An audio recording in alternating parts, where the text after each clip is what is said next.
পরিবারের লোকেরা আপনাকে মাথায় তুলে রাখবে।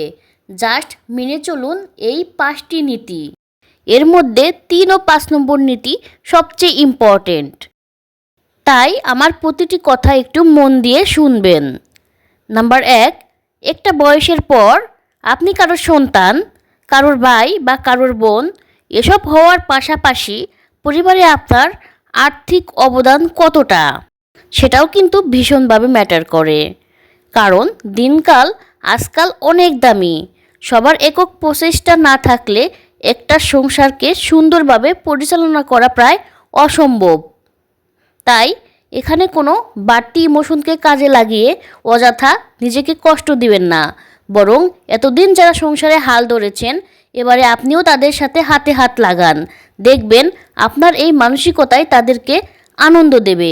নাম্বার 2, প্রত্যেকটা প্রাপ্তবয়স্ক মানুষের একটা ব্যক্তিগত জীবন থাকে, তা সে সম্পর্কে আপনার যাই হোক না কেন, তাই কারো ব্যক্তিগত জীবনে তার অনুমতি ছাড়া প্রবেশ করবেন না বা তার কোনো সিদ্ধান্তে মতামত প্রকাশ করবেন না।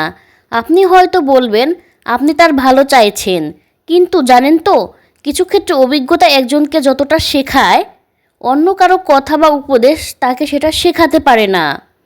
তাই তাকে অভিজ্ঞতা অর্জন করতে দিন। নাম্বার 3, রাগে দিশেহারা হয়ে যাকে যা খুশি তাই বলে দিলাম এবং তারপর তাকে ভালো মন্দ কিছু খাইয়ে দিলাম বা কোনো উপহার দিয়ে তাকে ভোলানোর চেষ্টা করলাম। এই থিওরিটা কিন্তু খুব বাজে, আর এই থিওরিটা সবার ক্ষেত্রে কাজ নাও করতে পারে।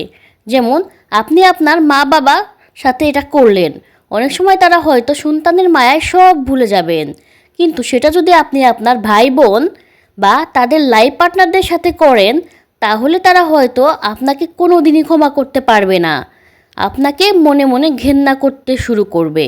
তাই এটা করবেন না। নাম্বার 4, কোনো পক্ষপাতিত্ব করবেন না। সবার প্রতি যেন আপনার আচরণ এক থাকে।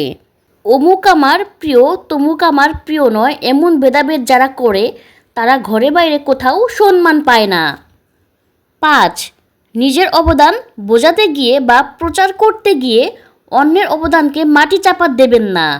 মনে রাখবেন, একটি সুন্দর ও সুস্থ পরিবার গঠনে সেখানে বসবাসরত প্রতিটি মানুষের কিছু না কিছু অবদান অবশ্যই থাকে। তাই 10-এর লাঠি 1-এর বোঝা এই নীতি মেনে চলুন। দেখবেন পরিবার যদি ভেঙেও যায় আপনার প্রতি কারো সম্মান কোনো দিনই কমবে না। কথাগুলোর সাথে যদি একমত হন তাহলে অবশ্যই হ্যাঁ লিখে জানাবেন। ভিডিওটি আপনাদের উপকারী মনে হলে শেয়ার করে অন্যকে দেখার সুযোগ করে দেবার অনুরোধ রইল।